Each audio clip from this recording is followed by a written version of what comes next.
이번에 여러분들에게 사진 한 장을 보여드릴 테니까요. 이게 무슨 물건인지 한번 맞춰보시기 바랍니다. 어허, 궁금하네요. 네? 자, 이것의 이름은 세네트입니다. 약 5,000년 전부터 고대 이집트인들이 즐겨한 전통 보드게임인데요. 자, 그런데요. 이 게임이 그냥 재미로만 한 게임이 아니라고 합니다. 바로 사후 세계로 가는 자격을 부여받을 수 있는 게임입니다. 보드게임을 하면 사후 세계로 간다. 그렇죠. 거기서 이겨야 자격을 준다는 거예요? 뭐예요? 고대 이집트인들은요, 사후 세계, 일명 두아트가 존재하며 육신이 죽은 뒤에는 두아트에서 영생을 누릴 수 있다고 믿었습니다. 그런데 망자의 혼은 영생의 자격을 얻기 전에 태양신 라의 배를 타고 사후 세계인 두아트를 여행해야 되는데 이때 필요한 게 뭐냐? 망자는 세네트로 나를 이길 수 있겠는가? 태양신을 수호하는 메헨이라는 신과 세네트 게임을 해서 이겨야만 태양신의 배를 탈 수 있다고 합니다. 그러니까 신 메헨과의 세네트 게임에서 지면 두아트에서 영생할 기회가 주어지지 않는 것이죠. 어쨌든 뭐 사후세계 패스권 같은 그런 게임이네요. 그렇죠. 뭐 무조건 이겨야겠는데요. 사후 세계에서 영생을 위한 필수 조건이었던 세네트. 그래서 실제로 고대 이집트인들이 생전에 세네트를 한 흔적이 곳곳에서 발견됐는데요. 이집트 제18왕조의 파라오 투탕카멘의 무덤에서 세네트가 발견됐고요. 19왕조 람세스 2세의 왕비 네페르타리의 무덤 속 벽화에는 홀로 세네트하는 왕비의 모습이 그려져 있습니다. 뭐 세네트가 인기 있었다는 건 그만큼 고대 이집트인들이 사후세계에도 좀 좋은 데 가고 싶은 마음, 그럼요. 그 믿음과 열망이 그만큼 강했다는 거네요. 이번엔 고대 이집트의 사후 세계에 대해 좀 더 딥하게 알아보겠습니다. 고대 이집트 문화의 상징과 같은 피라미드, 이집트 왕 파라오들은 역대 가장 크고 화려한 피라미드를 완성하라. 생전에 자신들의 왕궁보다 무덤인 피라미드를 건축하는데 더 온 정성을 다했습니다.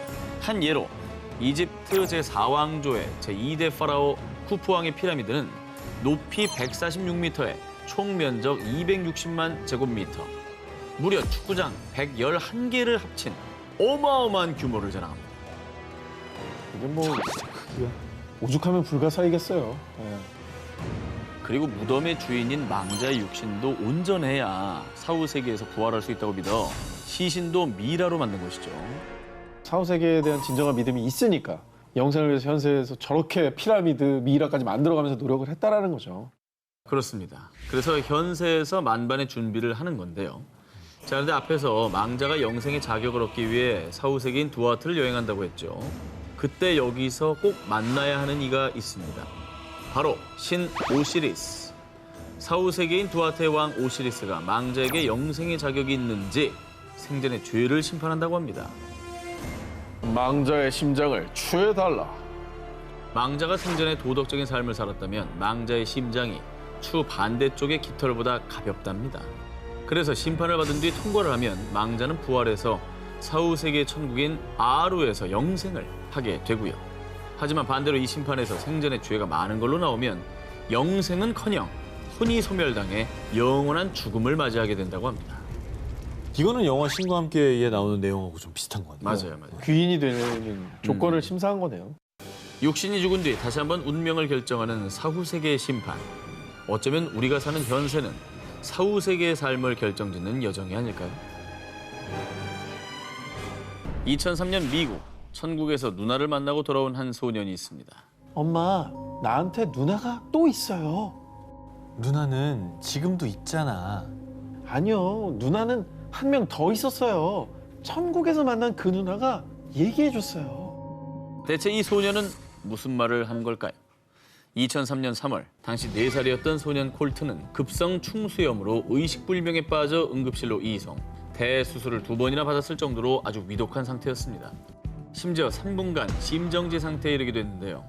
하지만 다행히도 수술은 무사히 끝났고 콜트는 건강을 회복할 수 있었습니다. 그런데 말입니다. 수술이 끝난 뒤 콜트는 엄마, 아빠, 나 천국에 다녀왔어요. 가족에게 자꾸만 천국 얘기를 꺼냈습니다. 네? 하지만 콜튼의 부모는 아들 콜튼의 의식이 뚜렷하지 않다고 여겨 대수롭지 않게 생각했죠. 그런데 천국에서 누나도 보고 왔는걸요? 콜튼이 천국에서 누나를 만나고 왔다는 말에 콜튼의 부모는 깜짝 놀라고 말았는데요. 그 이유, 콜튼이 태어나기 전인 1998년 안타깝게도 콜튼의 엄마가 임신 초기에 유산한 적이 있었던 것입니다. 하지만 콜튼의 부모는 이 이야기를 콜튼에게 단 한 번도 한 적이 없었다고 하는데요. 야, 그럼 유산된 아이가 천국에 있었고 걔를 만나고 온 거야?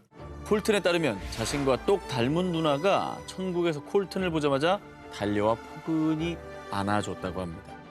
그러면서 하늘에서 지켜보고 있었다라고 말했다고 합니다. 4살 꼬마가 지어낸 얘기라고 하기에는 너무나 구체적이었던 것이죠. 게다가 아빠, 천국에서 팝 할아버지도 만났어요. 정말 재밌는 분이에요. 콜튼은 증조부 팝 할아버지까지 천국에서 만났다고 합니다. 이분은 콜튼이 태어나기도 훨씬 전에 돌아가신 분이었는데 말이죠. 너무 놀라서 콜튼의 아빠는 콜튼에게 조심스레 다가가 팝 할아버지가 돌아가시기 전에 사진을 보여줬는데요. 이 할아버지 아니에요. 천국에는 나이 든 사람이 없었어요.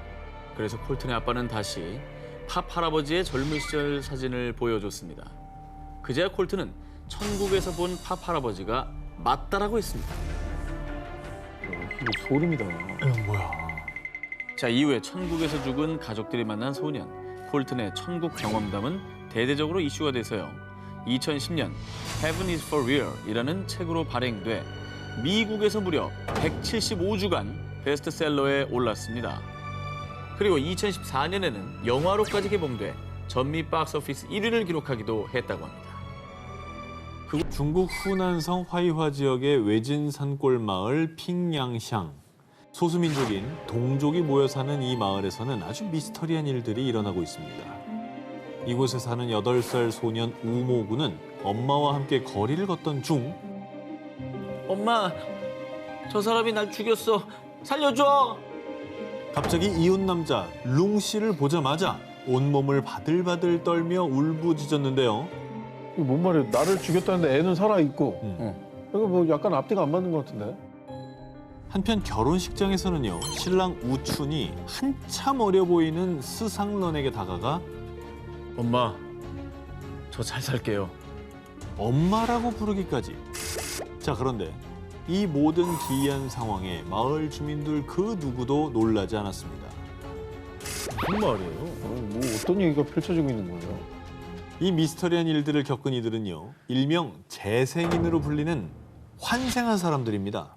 첫 번째 재생인 핑양샹 마을에 사는 소년 우모군은요. 전 사실 전생에 돼지였어요. 자신이 전생에 외할아버지가 기르던 돼지였다는데요. 게다가 같은 마을에 사는 도축업자 룽 씨가 전생에 자신을 죽였다는 주장까지 했습니다. 그런데 정말로 과거에 룽 씨가 소년의 외할아버지가 기르던 돼지 한 마리를 잡은 적이 있었다는 거죠. 돼지가 사람으로 환생했다는 얘기네. 그리고 아까 결혼식 장면 기억나시죠? 네네. 핑양샹 마을의 또 다른 재생인 스상런은 전생에 셴시라는 마을에 사는 24세 여성 야오잔이었다는데요.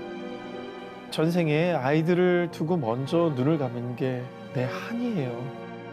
전생에 우춘이라는 아들과 우메이라는 딸을 두고 본인은 지병으로 사망하게 됐다는데요. 그리고 그녀는 환생을 한 뒤 전생이 자꾸 기억나서 11살 무렵 직접 셴시 마을에 찾아갔는데 그런데 그곳에 정말 우춘과 우메이라는 남매가 살고 있었고요. 심지어 남매의 모친은 지병으로 사망한 야오잔이었습니다. 그럼 그렇게 바로 환생을 한 거라는 거예요? 이거 소름 돋네, 이거. 스상런의 이야기를 들은 우춘 남매는 그녀를 엄마가 환생한 존재라 믿을 수밖에 없었고요. 그래서 아들 우춘의 결혼식에 스상런이 엄마로서 참석도 하고 현재까지도 계속 왕래하며 가족의 연을 이어가고 있다고 합니다. 그런데 핑양샹 마을에는 본인이 환생했다고 주장하는 재생인들이 무려 110여 명에 달한다고 합니다. 정말 기묘한 얘기네요, 진짜. 110여 명, 와우. 환생인들의 마을, 핑양샹 마을에 대해 일각에서는 마을을 유명하게 만들려고 다 같이 거짓말하는 거 아니냐? 라며 비난하는 목소리도 있었는데요. 중국 최대 규모의 연구기관 중국사회과학원은 마을 주민들의 증언이 사실인지를 판단하기 위해 조사를 했습니다. 네. 그리고 그 결과 핑양샹 마을의 재생인들은 거짓말을 하는 게 아닙니다. 주민들에게 최면 기법과 거짓말 탐지기를 실시한 결과 대부분 진실로 판명났다고 합니다. 어머. 하지만 이 현상을 설명할 만한 과학적인 근거는 찾을 수 없어 핑양샹 마을은 지금도 여전히 미스터리한 마을로 불리고 있는데요. 왜 유독 이 마을에 환생자들이 계속 나오는 걸까요? 핑양샹 마을에서 일어나는 수수께끼의 진실, 그것이 알고 싶습니다. 2013년에 이어 2016년에 중국 산시성과 간수성에 전해진 충격적인 소식. 여성 사체판에 판매한 일당 적발. 여성 2명 살해 팔아넘긴 남성 체포. 아 뭐야, 시체를 왜 팔아요? 그걸 왜 팔아요? 이런 끔찍한 사건이 일어난 이유, 바로 중국 산시성, 광동성 등 일부 지역에서 성행하고 있는 풍습, 명혼 때문입니다. 명혼이란 미혼 남성이 세상을 떠나면 남성의 부모가 여성의 사체를 산 뒤에 두 남녀의 사체를 합장시키는 걸 말합니다. 이렇게까지 하는 이유가 뭡니까? 명혼을 하는 일부 지역, 또 이 지역민들의 말에 따르면요, 미혼 남성은 조상의 무덤이 있는 곳에 함께 묻힐 수가 없다고 합니다. 그래서 명혼을 해서라도 조상들의 묘가 있는 곳에 묻으려고 하는 거죠. 아이고. 그리고 결혼을 하지 않고 죽은 영혼은 사후세계에서 악령으로 변해서 가족들에게 저주를 내린다고 믿기 때문에 여자 사체를 사서라도 꼭 명혼을 시키려는 거라는데요.